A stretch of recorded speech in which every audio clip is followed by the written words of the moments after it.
We thought the war, at last, was ended.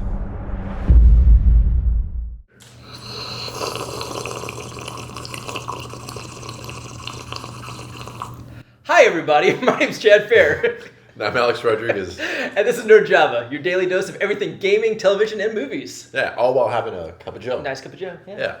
Today we're going to be reviewing the new original Amazon Prime show, Rings of Power. Rings of Power. Thanks. Yes. I was going to say Lord of the Rings. Thanks for helping me out. Yeah, no problem, no problem. It's the Lord of the Rings prequel. Yes. Prequel to Lord of the Rings and The Hobbit. Yeah, and this has been like a really highly anticipated series. And I don't know about you, I've been super geeked out about this coming out. Super excited. I was trying not to watch the trailers. I try not to really enjoy everything, but man, it was hard not to watch those. I know I was more excited about this than I actually was House of Dragons. Oh, okay. As far as the geekdom goes. Yeah. Because I think like everybody that is into the sci-fi world loves the whole Tolkien universe. For sure.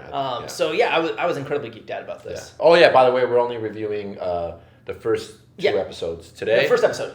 Oh, first episode. Okay. At the time of this viewing, or at the time of this recording, I should say, we only have, or Amazon's only dropped 2 episodes. The first 2 episodes, we're only reviewing the first one. We don't want to give too much away. We just want to get you excited or not excited to watch the episode. Yeah, so we're just going to give you our initial feelings, what we think about it so far, and what we're going to be looking forward to for the rest of the season. Yeah. So besides this being $1 billion budget, right? From what I hear, it's about $60 million per episode. Wow. Do you think I did not know that. You didn't know that? I would say cinematically, yes. It is absolutely gorgeous whenever you watch it on screen. Yeah. It's and you even mentioned that they had the option of going to the movie theater to watch it. Yeah, they released both episodes in the theaters. And I can see why. Yeah. Because I think in that immersive environment, it would have been gorgeous to watch. For sure. But you can tell, I think as you joked about earlier, that's where they spent their budget. That's where they spent their budget, yeah.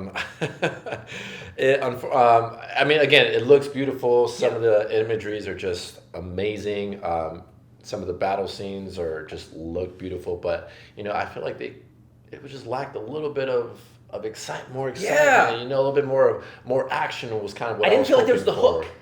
Yeah, There's no hook to really pull you in. Yeah, haven't really been officially hooked yet. Yeah. And I'm not gonna lie, there was a couple times where I caught myself checking my phone a little bit. Oh, no. And I was like, oh no, hold on, I gotta go back. And we joke about that. We're like, that's kind of a sign of this isn't so great if I'm on my phone. And it's the thing that's kind of, you do it automatically, right? Right. Like if you're really engaged in something, you should just be watching it. Right. I mean, there's times I don't even worry about my phone. But Well, this I mean, time I was that's just like, let me check the time, and then all of a sudden I'm like, checking my email and checking other things, right? I enjoyed the set. I feel like they're introducing a lot of characters. So there's a setup that's happening.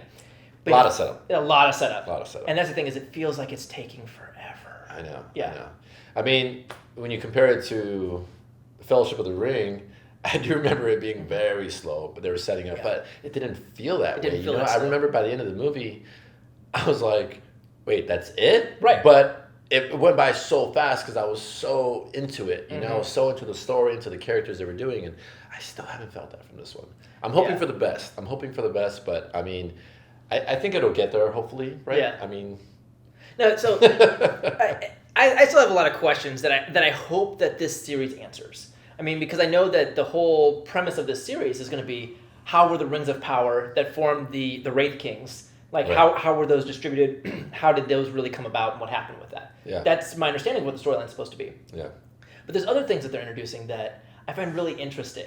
And they, at the very end of the last Lord of the Rings movie, they did the whole thing where a bunch of them, some of the elves and Gandalf and Frodo and Bilbo all got onto the ship and they went off to like the elf promised land. Oh, right. I still don't understand that whole concept because it almost feels like death. Like they're going to the afterlife. Right. We got a glimpse of that. Yeah.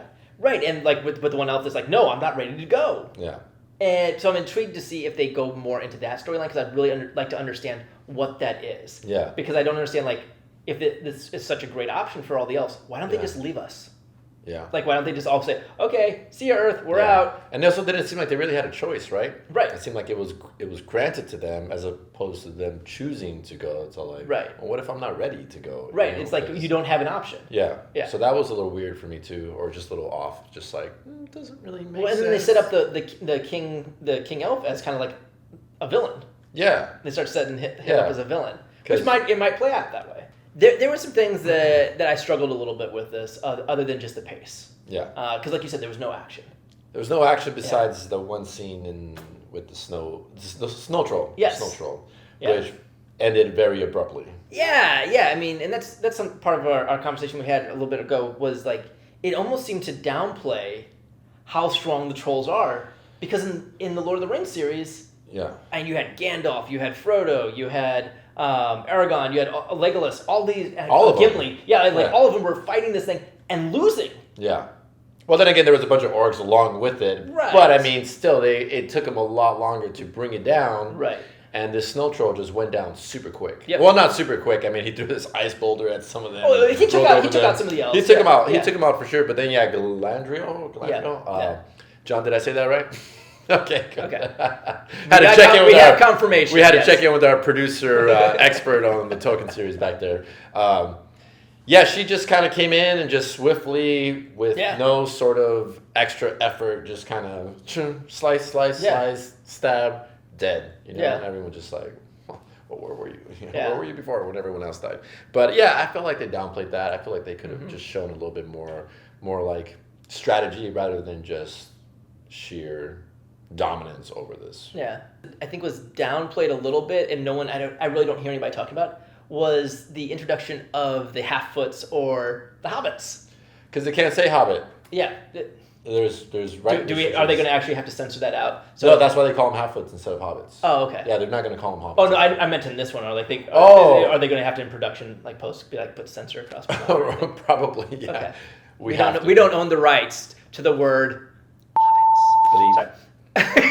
All right. But anyways, the way that they introduced them, I thought was interesting because they almost made them seem nomadic. Because they were just able to like shut up shop and hide and then come back out. And that wasn't really how they were portrayed previously to my recollection in any of the books. Yeah. It's just more of like you just missed them. Yeah. Because for some reason they just had this ability that you overlooked them. Right. And maybe they were trying to play that up a little bit more and show why. Yeah. Versus just letting it be. Yeah, and I guess my other thing is too, it just feels like they just feel exactly like Frodo and Frodo and Sam. It's just a female version of Frodo and Sam. Yeah. You have the one heroic kind of adventurous one, and then you have the ones. I don't want to go. Stay back. Yeah. So. Maybe I wish it could be a little bit more original with the dynamic between the two Half-Foots, I should say. Half-Foots, yes. But by the way, in that Human Town, I love when the introduction of the hilt of the sword. Oh yeah. I was like, okay, cool. They're starting to pull it back to where we see into the future with the Lord of the Rings stuff. Yeah, for sure. I mean, like I said, I'm excited about it. Again, it's beautiful to watch. Yes. Just the story's a little slow. If you're patient with the stuff, maybe episodes will be a little bit better afterwards. But just be ready. If you've not seen the first episode yet, don't expect it to be action-packed. It's a lot more like Fellowship of the Rings, where the first hour of it, there really isn't a whole lot there. I'm definitely hanging with it, just sheerly based off of the visual effects. I would definitely say tune in for it. Yeah. I mean, Amazon paid $58 million per episode, so we might as well watch them. All right. That's our justification. Right. So what I would say here, let's go ahead and wrap this up. And how would you rate this thing? Episode 1. Again, we're only rating episode 1. Episode 1, I do feel, again, it looks beautiful. I felt a little bored from it. Yeah. As an episode, in and of itself, I gotta give it maybe a 2.5. Yeah. 2.5. I wholeheartedly agree. Yeah. 2.5. It's not something that got me excited. It's more the premise of what's to come that has me going to be tuning back in for episodes 2 through the rest of the season. Yeah. So there it is, everybody. 2.5 stars from us for episode 1 of The Rings of Power. We are hoping that it gets a little better, a little more excitement, and a little bit more into these characters, and hopefully the acting and story writing gets better too. And that happens along the way. People get more into their characters. All right, everybody. If you're still hanging with us, please make sure you give us that big thumbs up down below and click subscribe so you can catch more episodes of Nerd Java. Yeah, drop us a comment down in the comment section below, where most comments go. Let us know what you thought about this about episode 1, Rings of Power. Yep. Did you like it? Did you hate it? Did you love it? Are you excited? What did you think? Let us know your thoughts. Yeah, definitely. We want to know, do you agree with our review of this? Or did you love it? Did you absolutely love it? Or do you think it was so terrible that you're not tuning in again? Yeah. Do you think it was worth Amazon's $1 billion budget? That's what we Exactly. wanna know, too. All right, everybody. My name's Chad Fair. I'm Alex Rodriguez. Catch y'all next time. No cheesy tagline on the way out? I try to stay quiet for this one. That was probably good. Yeah, it's Yeah. better. Yeah, it's better that Silence is golden, Silence, right? yeah. Yeah. Less is more.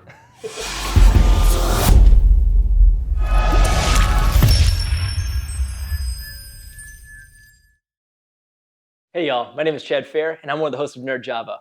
Are you an independent or large studio movie or TV producer? We would love to review your work. Please reach out to us at this email right here, and we'll get back in touch with you. Also, be sure to like and subscribe before we take off from our video. There's a lot more Nerd Java coming your way.